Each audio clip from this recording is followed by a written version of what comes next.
पण त्याला जर जागं केलं तर काहीही भस्म करायची क्षमता त्याच्यामध्ये आहे.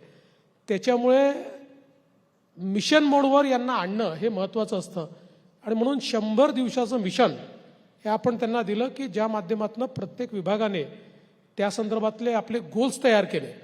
आणि 100 दिवस जेव्हा पूर्ण होतील, अर्थात 100 दिवस म्हणजे नेट 100 दिवस नसतात, तर 3-3.5 महिने आपण समजतो. सो आम्ही आमच्याकरता एप्रिल महिना ठरवलेला आहे. सो साधारण 15 एप्रिलच्या दरम्यान प्रत्येक विभागानं 100 दिवसात काय करायचं ठरवलं होतं आणि त्यापैकी ते काय अचीव करू शकले याचा आम्ही आढावा त्या ठिकाणी घेणार आहोत. आणि त्याची पुस्तिका देखील आम्ही निश्चितपणे प्रकाशित करू. यातनं प्रशासनाला दिशा मिळेल, गतिशीलता मिळेल. आणि एक मंत्र पहिल्या दिवशीपासून प्रशासनाला दिला आहे, तो म्हणजे पारदर्शितेचा. कारण जनतेची अपेक्षा एवढीच आहे की जो कारभार आम्ही करतो त्या कारभारामध्ये पारदर्शिता असली पाहिजे. त्यामुळे पारदर्शिता आणि गतिशीलता या 2 गोष्टींचा आमच्या 100 दिवसाच्या कार्यक्रमातही अंतर्भाव आहे. आणि त्याच्यानंतरही जी दिशा आमची ठरली आहे तीच दिशा आमची ठरली. तुम्ही $1 ट्रिलियन बद्दल गेले 10 वर्ष बोलत आहात. सातत्याने त्या दिशेनं प्रयत्न महाराष्ट्र सरकार म्हणून करू पाहतात. अर्थमंत्री म्हणून सुद्धा सातत्यानं हा एक मुद्दा येतो की $1 ट्रिलियन इकॉनॉमी. त्याच्या आधी कदाचित आपल्याला असं काही 1 ट्रिलियन 5 ट्रिलियन असे आकडे समोर नव्हते. हे करताना महाराष्ट्राच्या दृष्टीनं जवळपास अर्थव्यवस्था दुप्पट करण्यासारखं आहे. म्हणजे एखाद्याची क्षमता 50 किलो वजन उचलायची असेल तर त्यांना आता 100 किलो उचलायचे. अशा वेळी तुम्ही जो उल्लेख केलात प्रशासनाचा, तो अतिशय की फॅक्टर असणार आहे. आणि प्रशासनामध्ये फक्त सूचनांवर काम होत नाही तर पूर्ण रिफॉर्म्स आणावे लागतील. ती तुमचं सरकार म्हणून कितपत तयारी आहे?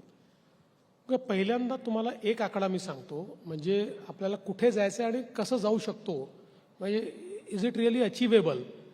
तर 2013-14 ज्यावेळेस मी मुख्यमंत्री झालो त्यावेळी आपल्या अर्थव्यवस्थेचा साईज होता 12 लाख कोटी, अराऊंड 12-12.5 लाख कोटी.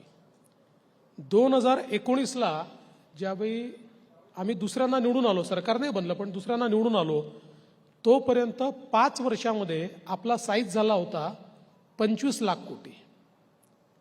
त्याच्यानंतर आता पुन्हा या 5 वर्षामध्ये अर्धा वर्ष का त्यांचं सरकार, अर्धा काळ आमचं सरकार, असं करत करत आत्ता आपला साईज झाला 42 लाख कोटी. सो तुम्ही एक लक्षात घ्या की आपली वाढण्याची क्षमता काय आहे. आणि आपण जर कोविडचे वर्ष समजा बाजूला ठेवले तर आपला जो वाढीचा रेट आहे, आपला जो CAGR आहे, तो जवळपास 10% आहे. आणि म्हणून 2016 साली पहिल्यांदा मी ही भूमिका मांडली की महाराष्ट्रामध्ये क्षमता आहे की Maharashtra can become first sub national $1 trillion economy. ही महाराष्ट्राची क्षमता आहे आणि त्या दिशेने आपण काम केलं पाहिजे. आणि म्हणून मग त्या संदर्भातले काही मानकं आम्ही ठरवले, काही काम आम्ही केलं. ठीक आहे, मध्ये कोविडचे काही वर्ष आणि मध्यंतरीच्या सरकारने एक ब्रेक लावला, त्याच्यामुळे इन्फ्रास्ट्रक्चरचे प्रोजेक्ट्स थांबले, कॉस्ट ओव्हररन झालं, आपला पहिल्यांदा निगेटिव्ह ग्रोथमध्ये आपण गेलो.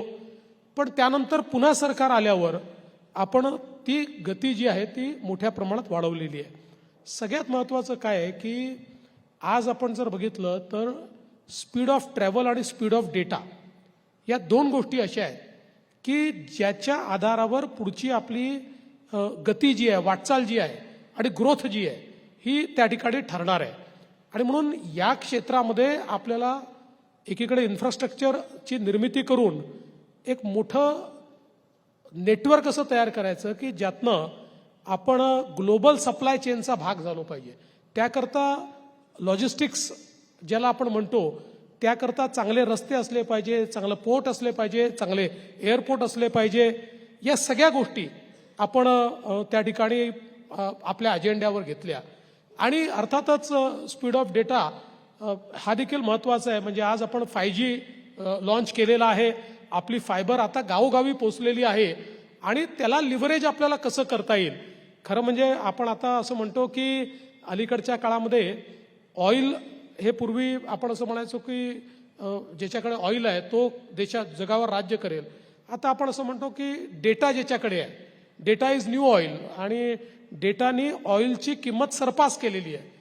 आता हा जो सगळा डेटा आहे या डेटाचा सगळ्यात जास्त खजाना कोणाकडे आहे?